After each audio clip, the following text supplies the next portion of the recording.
जो 37 वर्ष धरिक जो संकीर्तन यात्रा भुवनेश्वर पुरी पर्यंत जाऊला से संकीर्तन यात्रा शेष होला परे आम आज सब एकत्रित होइचु एवं भल मंद निज भितर कथा हवा पुणी नेक्स्ट ईयर को केमिति एटा पुणी परिचालित हम से विषय आलोचना करवा। एथर सरकार आम सहित सरकार कौन सरकार केते जन कर्मचारी विद्वेषी कर्मचारी ये परिस्थिति सृष्टि करदे जो परिस्थिति रे संपूर्ण भाव में सरकार किसी हाथ रहा नहीं कारण से जोड़े कर्मचारी एथिले जो माने कि समस्त प्रकार विभ्राट सृष्टि कले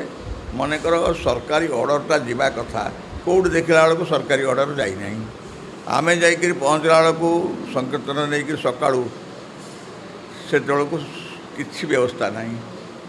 8 जाक जो ओभेसन हुए जयदेव संकीर्तन आस लोक लक्ष लक्ष लोक गदा हमें से सब ना एम गोटे भांगी देवार गोटे उद्देश्य किंतु से भर जन को ट्रांसफर हो सारे आउ जड़े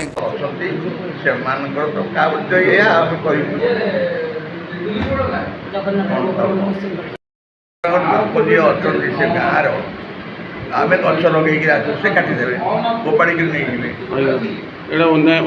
पथर थुआई कि इटा थुआई कोईकि नहीं आपण मैंने जानते 38 लाख टकर गोटे कम सरकारी कम भितर से जबरदस्ती नहीं पड़े कले यही टाइप कौन से करेंगे आप प्रकार ये चलिए केवल राजनैतिक लोक ये भाव में चली कौन करेंगे उपाय कौन आम देश विकास बाड़ी पूजा करूँ नहीं आम साहित्य संस्कृति ओडार अस्मिता ताकू आम सीना प्रचार करूँ ये गुंडा बदमाश को सागर कौन प्रचार करूँ से जो गछ काटी देते जो कहले गदाधर कहले गछ गुड़ा लगे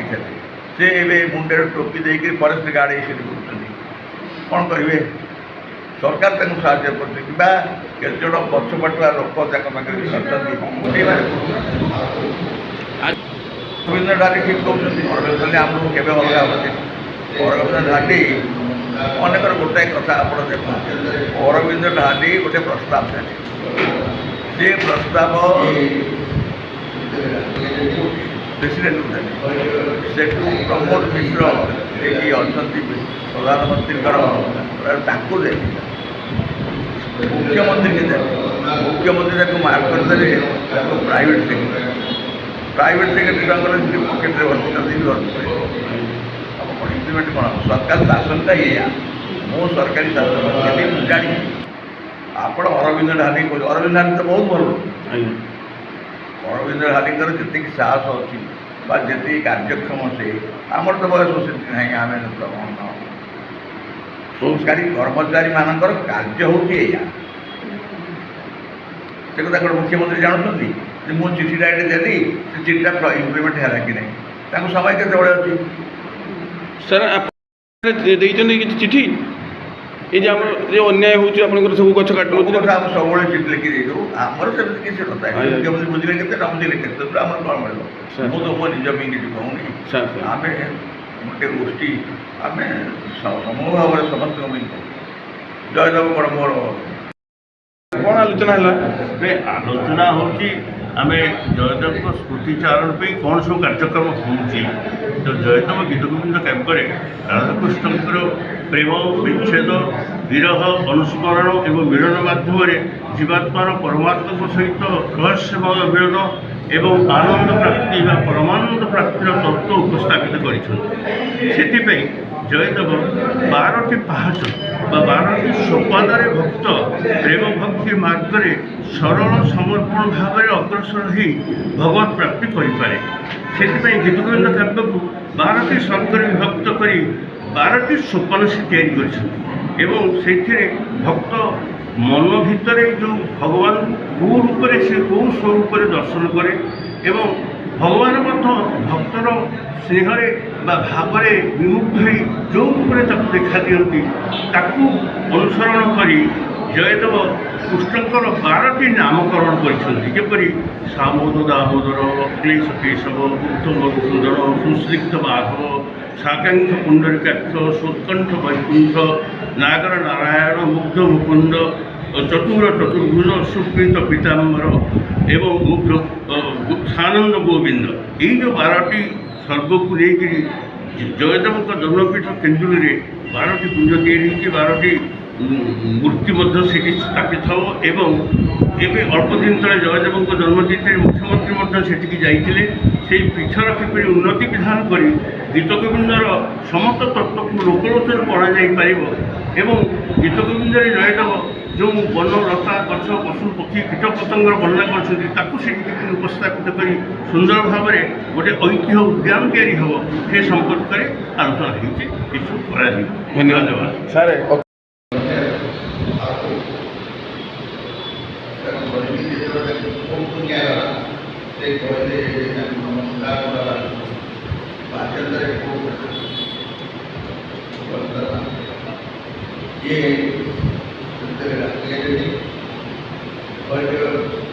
ଜାତି ବା କ୍ଷତ୍ରିୟ ଜାତି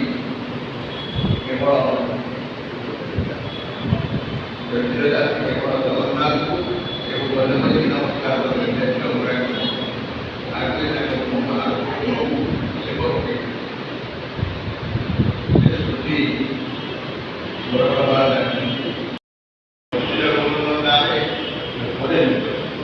କିନ୍ତୁ ଇଏ ଯେଉଁ ଯୋଜନା ଇଏ କୁଆଡ଼େ ଗାଁ ଲୋକ ଲାଗିକି ସେଠି ଗୋଟେ ଆବଶ୍ୟକ ବୃତ୍ତି ଯୋଜନା ଏବଂ ତାକୁ କେହି ପଚାରୁନାହାନ୍ତି ଗାଁ ପକ୍ଷରେ ଦଳ ରହିଛି ଆଉ ସେଇ ଯେଉଁ ବୃଦ୍ଧଭବନ ମନ୍ଦିର ସେଠି ରାଜଧାନୀ ହବାର ସେଠି ସୂତ୍ରପାତ ସେଇଠି ଭଲ ମିଟିଂ ଥିଲା।